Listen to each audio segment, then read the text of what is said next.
আসসালামু আলাইকুম বন্ধুরা, আশা করি সকলে ভালো আছেন এবং সুস্থ আছেন। দেখতে না দেখতে আরেকটা ইনভেস্টিং সাইট আমাদের মাঝ থেকে প্রতারণা করে চলে গেল।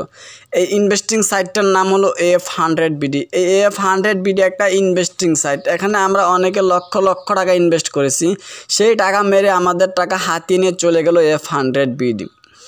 AF100BD আমাদের টাকা নিয়ে চলে গেল।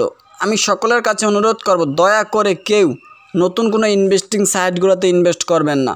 যেহেতু আপনার সামনে দিয়ে চলে যাচ্ছে এই ধরনের ইনভেস্টিং সাইটগুলো, GSCBD চলে যাইতেছে এবং AF100BD যাইতেছে, অনেক ইনভেস্টিং সাইট প্রতিনিয়তই মার্কেট থেকে চলে যাইতেছে।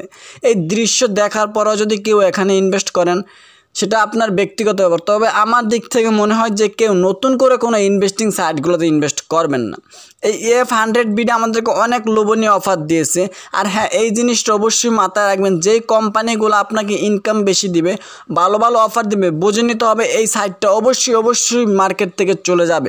ওনাদের পরিকল্পনা হলো মানুষকে তাদের প্রতি আকৃষ্ট করা, কোম্পানির প্রতি বিশ্বাস স্থাপন করে তারপরে তারা মানুষের টাকা হাতে নিয়ে মার্কেট থেকে চলে যাবে। তবে আমি মনে করি এই ধরনের ইনভেস্টিং সাইটগুলোতে ইনভেস্ট না করাই বেটার। এই ধরনের সাইটগুলোতে ইনভেস্ট করলে অবশ্যই আপনি প্রতারিত হবেন। দয়া করে কেউ নতুন করে আর কোনো ইনভেস্টিং সাইটগুলোতে ইনভেস্ট করবেন না। এই AF100BDতে আমরা অনেকে লক্ষ লক্ষ টাকা ইনভেস্ট করছি, কিন্তু তারা আজকে আমাদের টাকা হাতে নিয়ে চলে গেল।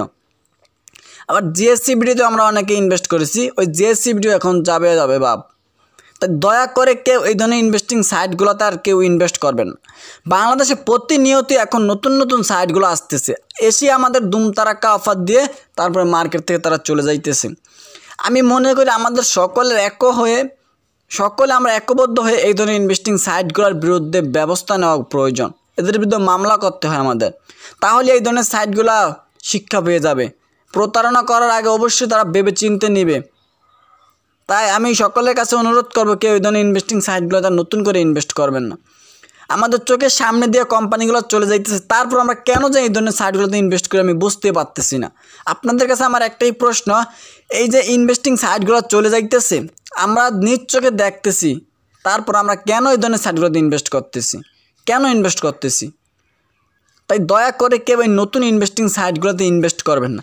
যদি কেউ ইনভেস্ট করেন, সেটা আপনার রিস্ক নিয়ে আপনাকে ইনভেস্ট করতে হবে।